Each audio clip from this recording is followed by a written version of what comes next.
बाजार में एक रोड पर मागमा देवी रोज की तरह अपनी छोटी सी टोकरी लेकर मीठे पके हुए अमरूद बेच रही थीं। उनकी दो बेटियां थीं, दोनों ही हीरे की तरह पली बड़ी थीं। बड़ी बेटी नंदनी सिंह देश की सरहद पर फौज में अफसर थीं। छोटी सावित्री सिंह इसी शहर की डिस्ट्रिक्ट मजिस्ट्रेट यानी डीएम थीं। मागमा देवी को अपनी बेटियों पर बहुत नाज था। जब भी कोई पूछता, अम्मा आपकी बेटियां क्या करती हैं, तो उनका सीना गर्व से चौड़ा हो जाता। वह कहती, एक देश की रक्षा करती हैं और दूसरी जिले की।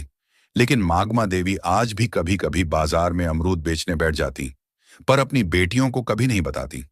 सब कुछ ठीक चल रहा था, तभी एक इंस्पेक्टर जिसका नाम अरुण चौधरी था, अपनी बुलेट मोटरसाइकिल पर वहां आया।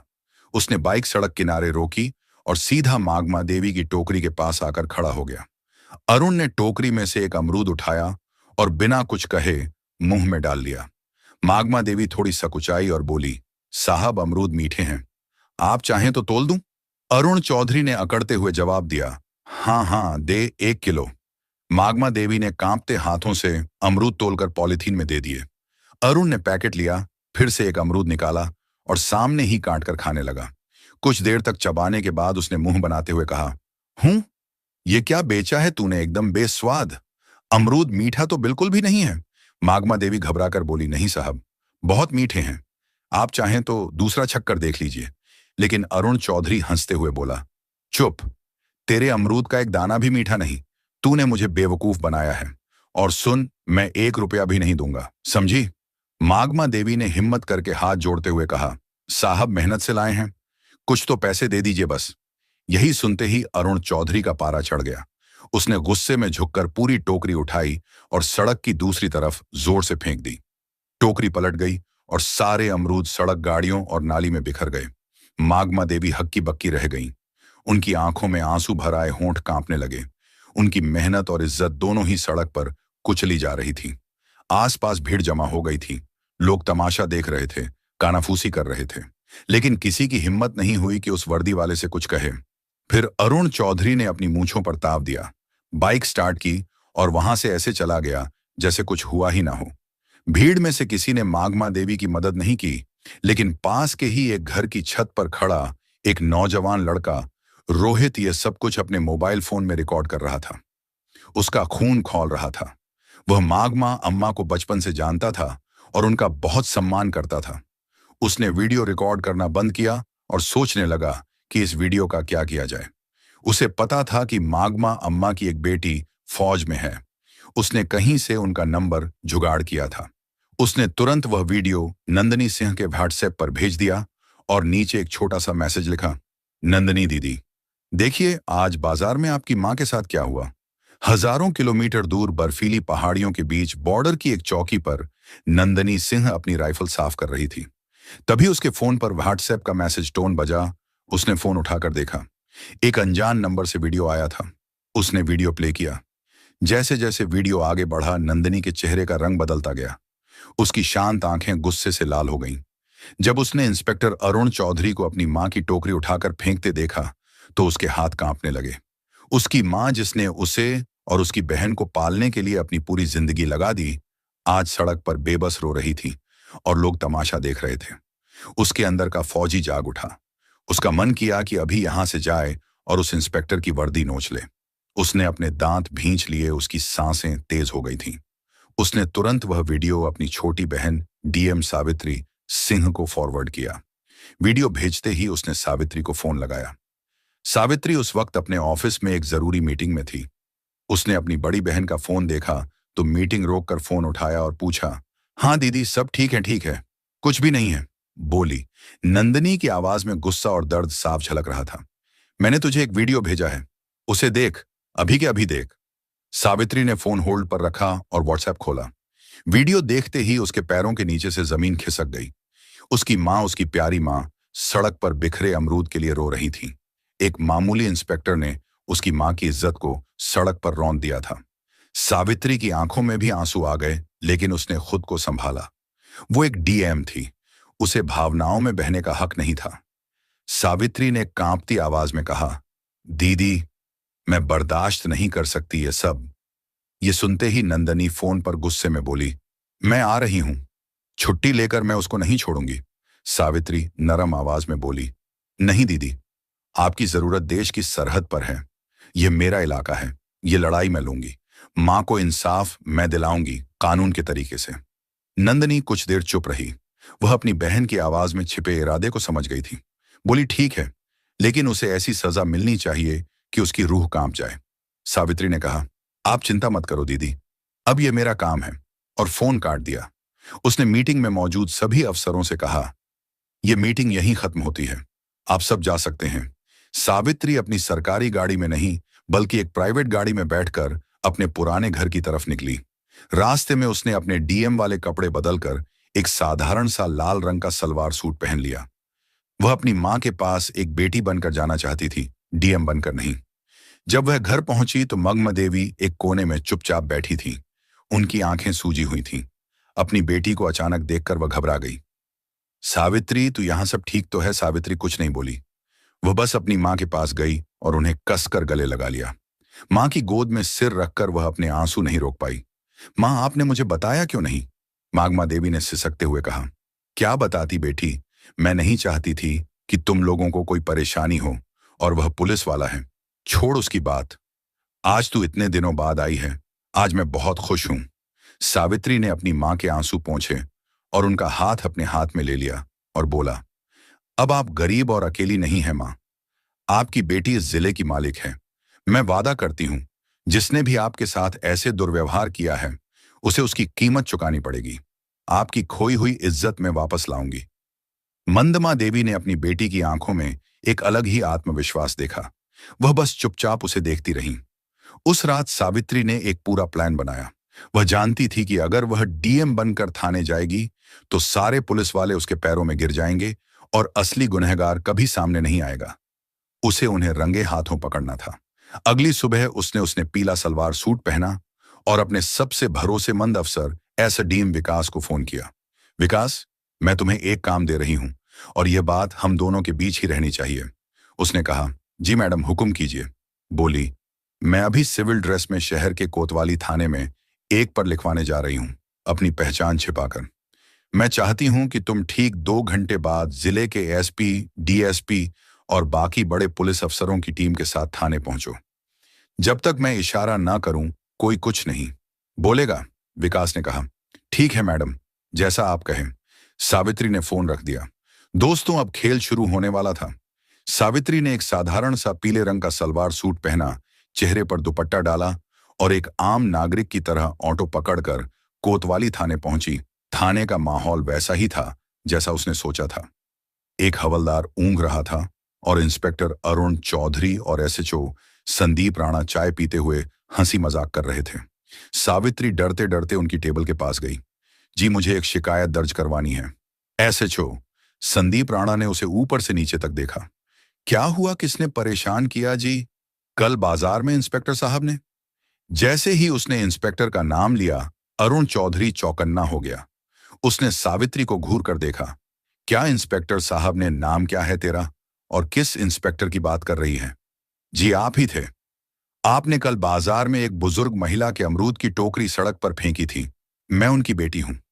सावित्री ने अपनी आवाज में थोड़ी घबराहट लाने की कोशिश की। यह सुनते ही अरुण और संदीप जोर जोर से हंसने लगे। ओहो, तो तू उस बुढ़िया की बेटी है? अरुण ने मजाक उड़ाते हुए कहा। तो क्या हुआ, सड़क पर गंदगी फैलाएगी तो लाठी पड़ेगी ना। चल भाग, यहां से कोई एफआईआर नहीं लिखी जाएगी। सावित्री ने थोड़ा साहस दिखाते हुए कहा, लेकिन यह गैर कानूनी है। आपने वर्दी का गलत इस्तेमाल किया है। एसएचओ संदीप गरजातू, हमें कानून सिखाएगी, ज्यादा जुबान चलाई तो तुझे ही अंदर कर दूंगा। सरकारी काम में बाधा डालने के जुर्म में निकल। यहां से सावित्री वहीं खड़ी रही और बोली, मैं फर लिखवाए बिना नहीं जाऊंगी। बहस बढ़ रही थी कि तभी एक हवादार भागता हुआ अंदर आया। उसकी सांसें फूली हुई थीं। सर गंगा प्रसाद यादव जी थाने में आ रहे हैं। गंगा प्रसाद यादव का नाम सुनते ही अरुण और संदीप दोनों के चेहरे का रंग बदल गया। गंगा प्रसाद शहर का एक बहुत बड़ा और दबंग नेता था, जिसके इशारे पर पुलिस वाले नाचते थे। दोनों इंस्पेक्टर अपनी कुर्सी से ऐसे उछले जैसे करंट लग गया हो। अरे जल्दी करो, गेट खोलो, संदीप ने हवलदार को डांटा और दोनों भागकर गेट की तरफ गए, जैसे कोई बहुत बड़ा साहब आ रहा हो। एक सफेद सफारी गाड़ी थाने के अंदर आकर रुकी। उसमें से सफेद कुर्ता पायजामा पहने गंगा प्रसाद यादव उतरा। अंदर आते ही उसने अपने मजाकिया अंदाज में कहा, क्या हाल है चौधरी? काम धाम अच्छा चल रहा है ना? कोई मुर्गा उर्गा फंसाया कि नहीं? आज अरुण और संदीप हाथ जोड़कर मुस्कुराने लगे। अरे साहब, आपकी कृपा है, आइए बैठिए। लेकिन तभी गंगा प्रसाद की नजर कोने में खड़ी सावित्री स्त्री पर पड़ी। सावित्री को देखते ही उसके चेहरे की हंसी गायब हो गई। उसके माथे पर पसीना आ गया और उसके होश उड़ गए। वह जिस लड़की को एक आम लड़की समझ रहा था, उसे पहचानते ही उसकी सिट्टी पिट्टी गुम हो गई। वह तेजी से आगे बढ़ा और सावित्री के सामने जाकर हाथ जोड़कर खड़ा हो गया। उसका सिर झुका हुआ था। नमस्ते मैडम, आप यहाँ इस वक्त मुझे फोन कर लिया होता, मैं हाजिर हो जाता। उसकी आवाज में हकलाहट साफ थी। इंस्पेक्टर अरुण और एसएचओ संदीप हैरान रह गए। उनकी आंखें फटी की फटी रह गईं। यह हो क्या रहा है? यह तो उस बुढ़िया की बेटी है गंगा प्रसाद जी। इसके सामने हाथ क्यों जोड़े खड़े हैं? जिस गंगा प्रसाद यादव के सामने पूरा झेला झुकता है, वह इस साधारण सी दिखने वाली लड़की के सामने हाथ जोड़े क्यों खड़ा है? ये लड़की है कौन? अरुण ने धीरे से संदीप से पूछा। यह क्या हो रहा है? संदीप ने भी घबराहट में सिर हिला दिया। इससे पहले कि वे कुछ समझ पाते, थाने के बाहर गाड़ियों के रुकने की आवाज आई। एक के बाद एक लाल बत्ती वाली गाड़ियां थाने के सामने आकर रुकी। गाड़ियों से डीएसपी, एसडीएम और जिले के कई बड़े आईएएस एंड आईपीएस अफसर उतरे और तेजी से थाने के अंदर आए। वे सब आकर चुपचाप सावित्री के पीछे लाइन बनाकर खड़े हो गए, जैसे अपने सीनियर को रिपोर्ट कर रहे हों। अब थाने में सन्नाटा था। सिर्फ पंखे की घर घर की आवाज आ रही थी। अरुण चौधरी और संदीप राणा पत्थर के बुद्ध बन चुके थे। उनके हलक सूख गए थे। माथे पर पसीने की बूंदें चमक रही थीं। तभी डीएसपी ने आगे बढ़कर गुस्से में अरुण चौधरी की तरफ देखकर कहा, इंस्पेक्टर तमीज से खड़े हो जाओ। तुम जिले की डीएम मैडम सावित्री सिंह के सामने खड़े हो। DM madam. यह शब्द किसी बम की तरह थाने में फटा। अरुण और संदीप के पैरों तले जमीन खिसक गई। उन्हें लगा जैसे किसी ने उनके कानों में पिघला हुआ शीशा डाल दिया हो। वे कांपते हुए सावित्री को देखने लगे, जिसे वे कुछ देर पहले अमरूद वाली की बेटी कहकर बेइज्जत कर रहे थे। सावित्री की आंखों में अब एक आम लड़की की घबराहट नहीं, बल्कि एक डिस्ट्रिक्ट मैजिस्ट्रेट का रौब और गुस्सा था। उसने अपनी ठंडी और कड़क आवाज में कहा, inspector Arun Chaudhary and SHO Sandeep Rana, दोनों की आत्मा तक कांप गई। You are suspended with immediate effect. Savitri ने आदेश दिया। एसडीएम साहब, इन दोनों के खिलाफ वर्दी की ढांस दिखाने, एक आम नागरिक को अपमानित करने और अपनी ड्यूटी ना करने के जुर्म में फर्ज दर्ज कीजिए। साथ ही इनके खिलाफ एक विभागीय जांच भी बिठाई जाए। एसपी साहब ने तुरंत अपने मातहतों को इशारा किया और दोनों इंस्पेक्टरों की बेल्ट और टोपी उतरवा दी गई। कल तक जो शेर बने घूम रहे थे, आज बीगी बिल्ली की तरह सिर झुकाए खड़े थे। तभी नेता गंगा प्रसाद यादव ने हिम्मत करके कहा, मैडम नादान है, गलती हो जाती है, माफ कर दीजिए, मैं समझा दूंगा इनको। सावित्री ने घूमकर गंगा प्रसाद को ऐसी नजरों से देखा कि वो कांप गया। नेताजी, यह नादान नहीं, सरकारी वर्दी में छुपे गुंडे हैं, और जहां तक समझाने की बात है तो अब इन्हें कानून समझाएगा। और बेहतर होगा कि आप इस मामले से दूर रहें, वरना जांच की आंच आप तक भी पहुंच सकती है। गंगा प्रसाद यादव का चेहरा सफेद पड़ गया। वह समझ गया कि इस नई डीएम से टकराना आसान नहीं है। वह चुपचाप सिर झुकाकर वहां से खिसक गया, लेकिन उसकी आंखों में एक अजीब सी नफरत और गुस्सा था जो सावित्री ने पढ़ लिया था। अगली सुबह सब समझ रहे थे कि डीएम बेटी ने मां को इंसाफ दिलाया। सब कुछ ठीक लग रहा था, लेकिन सावित्री एक दिन रात को जब खाना खा रही थी, तभी उसके पर्सनल फोन पर एक अननोन नंबर से कॉल आया। उसने फोन उठाया। हेलो। दूसरी तरफ से कोई कुछ नहीं बोला, बस एक भारी सांस लेने की आवाज आई। फिर एक बदली हुई मशीनी आवाज में कोई बोला, डीएम साहिबा शहर में नहीं हो, ज्यादा उड़ने की कोशिश मत करो। इंस्पेक्टर तो बस मोहरे थे, खेल तो अब शुरू होगा। सावित्री ने कड़क आवाज में पूछा, कौन बोल रहा है? वही जिसकी दुम पर तुमने पैर रख दिया है, कहकर उस आदमी ने फोन काट दिया। सावित्री के माथे पर चिंता की लकीरें उभर आईं। वह समझ गई थी कि गंगा प्रसाद यादव इतनी आसानी से हार मानने वालों में से नहीं है। यह लड़ाई अभी खत्म नहीं हुई थी, बल्कि अब और भी ज्यादा खतरनाक होने वाली थी। उसे अब सिर्फ अपनी मां की इज्जत ही नहीं, बल्कि उनकी जान की भी फिक्र होने लगी थी। उसने तुरंत ही एसपी को फोन किया और अपनी मां के घर के आसपास सादी वर्दी में 2 पुलिस वालों को तैनात करने को कहा।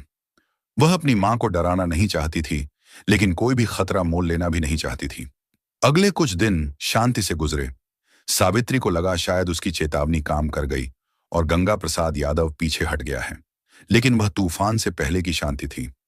एक सुबह जब मागमा देवी बाजार में अपने अमरूद की टोकरी लगाकर बैठी ही थी कि अचानक पुलिस की 3 गाड़ियां वहां आकर रुकीं। उनमें से एक नया इंस्पेक्टर उतरा, जिसे सावित्री नहीं जानती थी। उसने मागमा देवी की टोकरी की तरफ इशारा करते हुए कहा, हमें सूचना मिली है कि इन अमरूदों की आड़ में नशीले पदार्थों की तस्करी हो रही है। तलाशी लो। इससे पहले कि कोई कुछ समझ पाता, एक सिपाही ने अमरूदों के नीचे से भूरे रंग के नशीले पदार्थ निकाले और चिल्लाया, सर मिल गया। नशीला पदार्थ बाजार में हड़कंप मच गया।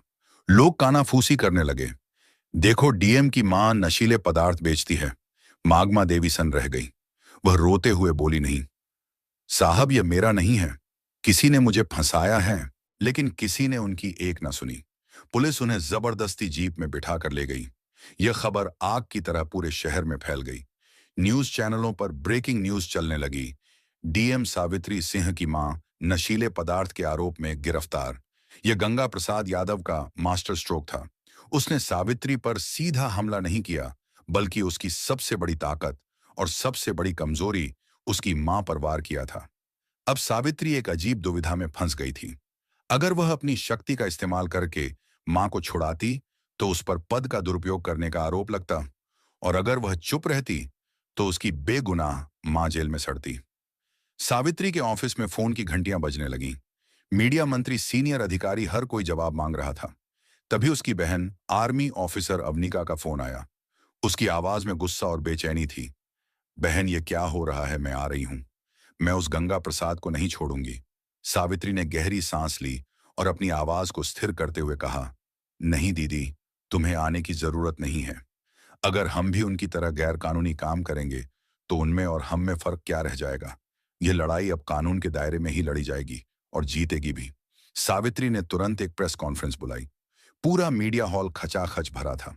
कैमरों की फ्लैश लाइट उसकी आंखों में चुभ रही थी। उसने माइक संभाला और कहा, मैं जानती हूं आप सबके मन में क्या सवाल है। मेरी मां पर गंभीर आरोप लगे हैं। कानून सबके लिए बराबर है, चाहे वह एक आम नागरिक हो या डीएम की मां। इसलिए मैं इस केस की जांच से खुद को अलग करती हूं, ताकि जांच पर कोई असर न पड़े। एसपी साहब एक स्पेशल टीम बनाकर इस मामले की निष्पक्ष जांच करेंगे। मुझे भारत के कानून पर पूरा भरोसा है। दूध का दूध और पानी का पानी होकर रहेगा। सावित्री का यह दांव देखकर गंगा प्रसाद यादव भी हैरान रह गया। उसे लगा था कि सावित्री बौखलाकर कोई गलत कदम उठाएगी, लेकिन उसने तो बड़ी समझदारी से खुद को जांच से अलग कर लिया था। लेकिन सावित्री सिर्फ कानून के भरोसे नहीं बैठी थी। उसने रोहित को बुलाया। वही लड़का जिसने पहला वीडियो बनाया था? सावित्री ने कहा, रोहित, मुझे तुम्हारी मदद चाहिए। तुम बाजार में रहते हो, वहां की हर हरकत पर तुम्हारी नजर रहती है। पता लगाओ उस दिन मां की टोकरी के पास कौन कौन आया था। कोई भी अजीब हरकत, कोई भी नया चेहरा, मुझे हर छोटी बड़ी जानकारी चाहिए। रोहित अपनी डीएम दीदी की मदद करने के लिए तुरंत तैयार हो गया। उसने बाजार के दूसरे दुकानदारों और अपने दोस्तों से पूछताछ शुरू कर दी। 2 दिन की कड़ी मेहनत के बाद उसे एक सुराग मिला।